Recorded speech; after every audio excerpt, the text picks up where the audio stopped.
Good morning, students. Welcome back to operating system class.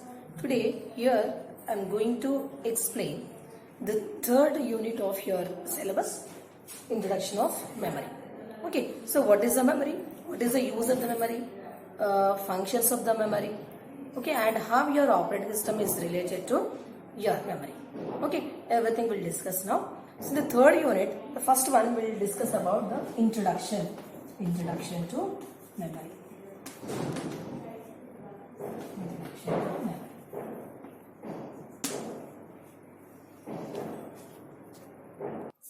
So what is the memory?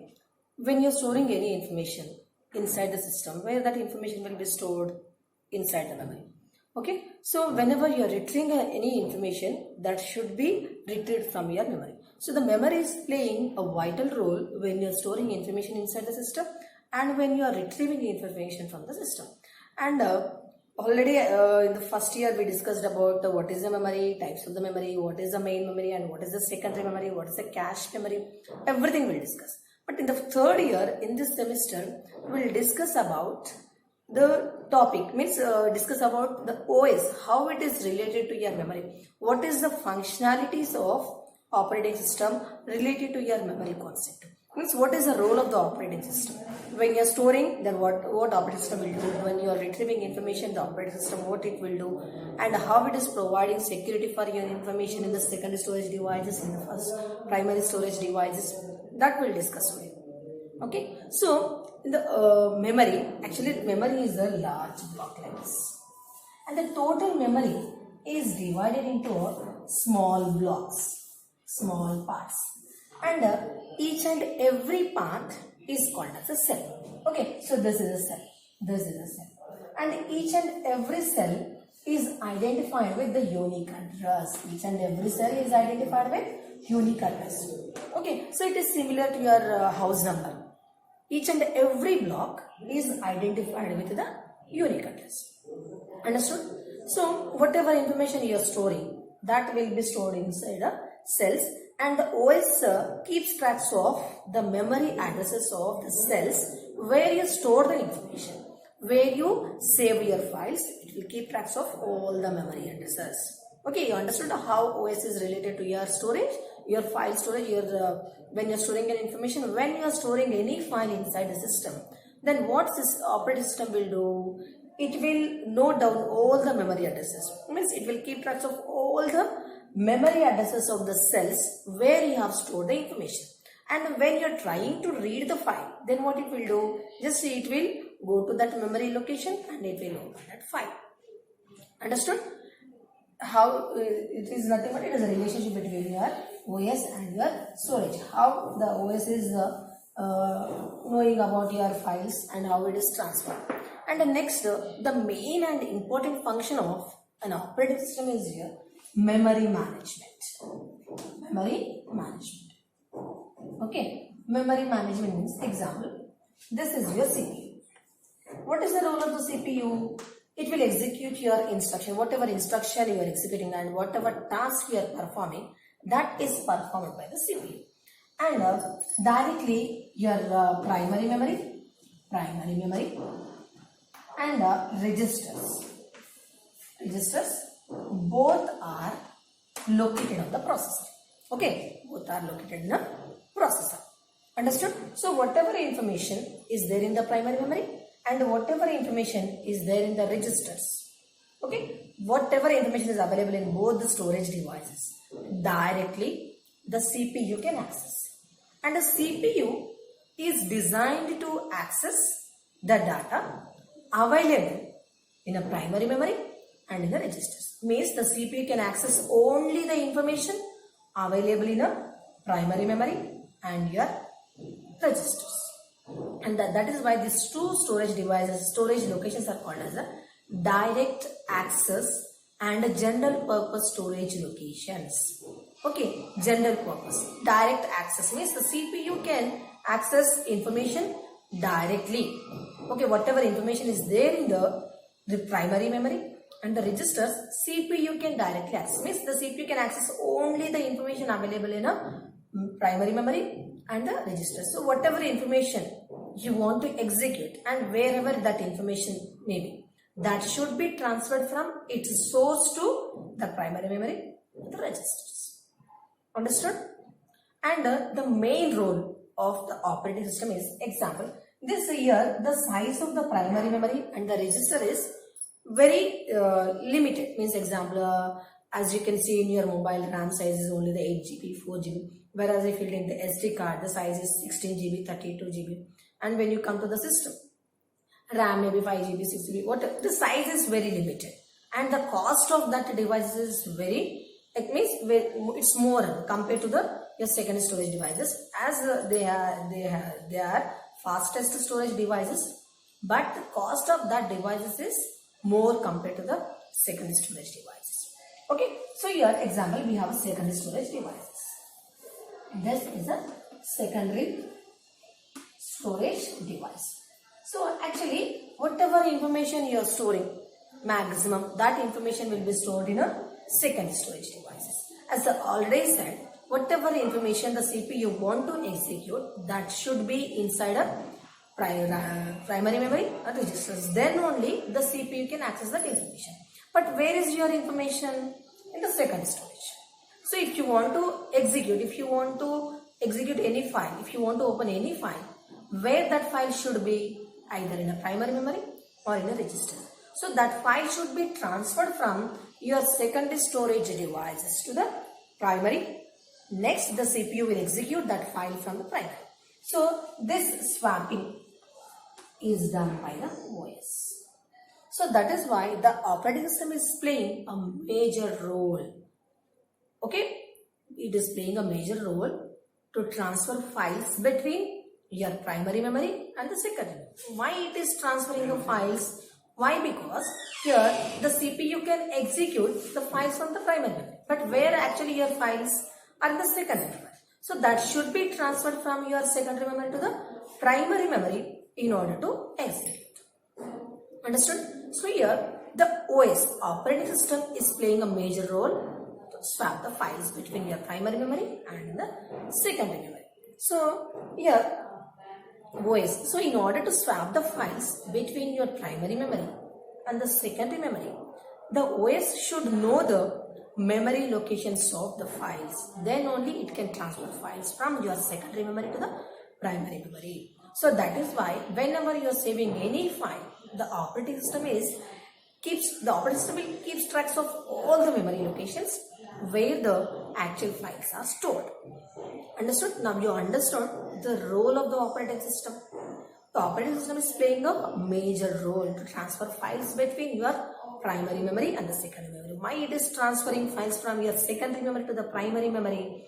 Why? Because the CPU will execute files which are there in the primary memory. So that is why we are transferring files from secondary memory to the primary memory, and who will transfer? The operating system will transfer files from your secondary memory to the primary memory. So that is why in order to transfer the files from the secondary memory to the primary memory, operating system should know the memory addresses. Okay, understood? So that is why whenever you save the files, the operating system will keep tracks of that memory addresses. Understood, all of you? Now, so this is about your introduction part of your topic. What is the operating system and how it is related to your memory management. So whenever user is requesting any file, it should transfer file from secondary memory to the primary. And whenever the CPU completed its execution, again that file should be transferred from your primary memory to the secondary memory. Okay, in order to save the file permanently, where it should be? In the secondary memory. Understood? What will be saved inside the primary memory? Only the currently used files are stored in the primary memory. If you want to store any information permanently, where that information should be? In the secondary memory. So that is why whenever you are executing, the operating system will take the file from the primary memory and it will be the secondary memory and it will load into the primary. Whenever the execution is over, again it will transfer your files from your primary memory to the second memory in order to save that information on permanent basis. Understand? Now you understood the role of the operating system. Now we'll come to the basic hardware.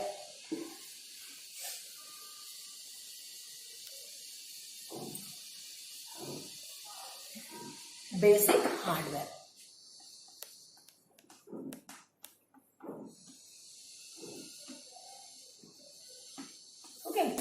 what hardware we are using, to store the information, to execute the instructions, that we'll discuss now. Okay, so here, as already I've given the CPU. On the CPU, primary memory is already attached. Primary memory and registers. Both are built into the processor.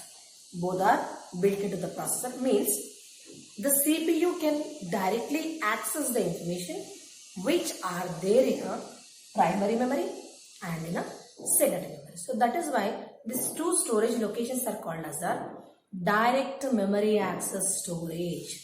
Direct memory access storage. So whatever instruction you want to execute and whatever data that instruction needs, if that instruction and the data, example, if it is not available with the primary memory and the registers and it is somewhere else, so what happened, the CPU cannot access. So in order to access that information, that data and that instruction should be transferred from the source to the primary memory and the registers. Then only the CPU can access that information. Otherwise, it is not possible to access the information. Understood? So, these two are called as a direct access general purpose storage devices. Okay, the CPU can access information from primary memory and means the information which is there in a primary memory and in a registers only it can access. And there are clear instructions with the processor. There are clear instructions with the machine. That instructions can take the parameter, the memory addresses as a parameters. Okay, the memory addresses as an argument. So what happened, whenever any instruction should be taken, this memory addresses should be taken as an argument, not the secondary storage memory addresses. So if any instruction should be executed, that is why that instruction should be transferred from secondary to the memory. Otherwise, that instruction cannot be executed. Understood? In the machine, there are clear instructions and that instruction takes these two locations memory addresses as argument. Means the CPU will execute information available in the primary memory and the cache. In the register. So whatever information you want to execute, that information should be transferred from the source of that information to these two direct access storage. Then only the CPU can execute. Understood all of you? Here also, first you note down this.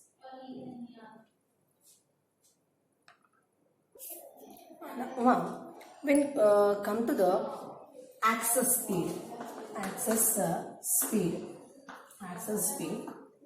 registers, memory access to the registers are very fast.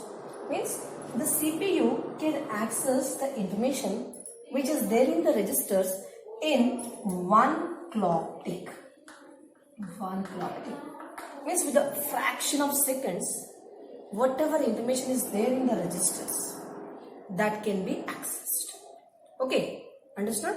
Registers are very close to the CPU and whatever information is available in the registers, that can be accessed very fastly. As I said, in a one clock tick, it can execute the instructions which are available in a registers. Now come to the primary memory. So compared to the registers, the access to the main memory is slow and it will take. Why it is slow?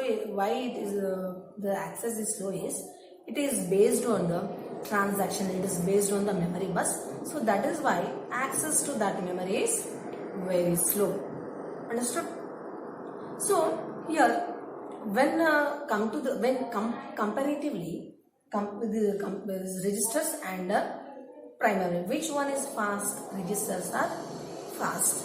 Fastest means the CPU can directly access using these two, the CPU can access very directly. It can access, but the speed is with the registers. Why? Because here the main memory is works, means whatever this main memory to access is very slow. Why?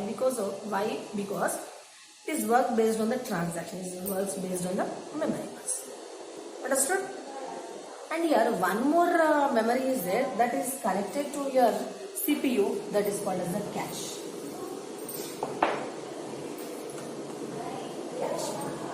So what is the use of this cache memory is, example, whenever you are searching for any file, actually where the CPU will search that file, it will search that file in the cache memory. Okay, so if the file is not there in the cache memory, actually it is the very fastest storage device. Your secondary storage device, memory access to the secondary storage device is very slow. So whenever you want to retrieve data from memory access to the RAM and RAM to the CPU, it will take a time. So in between, what we are attaching is, we are attaching the cache memory. So whenever the CPU want to execute any file, then what it will do, it will search that file in the cache memory. If the file is there in the cache memory, then directly it will access that file. But if it is not there in the cache memory, then what it will do, wherever the file is there, that is transferred from the source to the cache memory, and next the CPU will execute file from the cache memory. Actually, what is the role, why we are using this cache memory is, cache memory will increase the data access speed. As it is the fastest storage devices, the CPU can directly access the cache memory. And whenever user is searching for any file, where the CPU will search in the cache memory. Okay, means direct connection. So that is why if the required instruction, if the required file is there with the cache memory, directly it will be executed. If it is not there in the cache memory, then it should be transferred from the source to the cache memory. Understood? And cache memory actually what frequently used files. Frequently used files are stored in the cache memory. Clear all of you? So this is about your hardware. So using this memory hardware is not only providing a data access very fast data access, it should also provide a security for your data. Okay, it is not only providing a fast data access, it is also providing a security for your data. How it is providing a security is, so when you are storing information, the hardware of the system, it must ensure that the user process should not access the operating system process.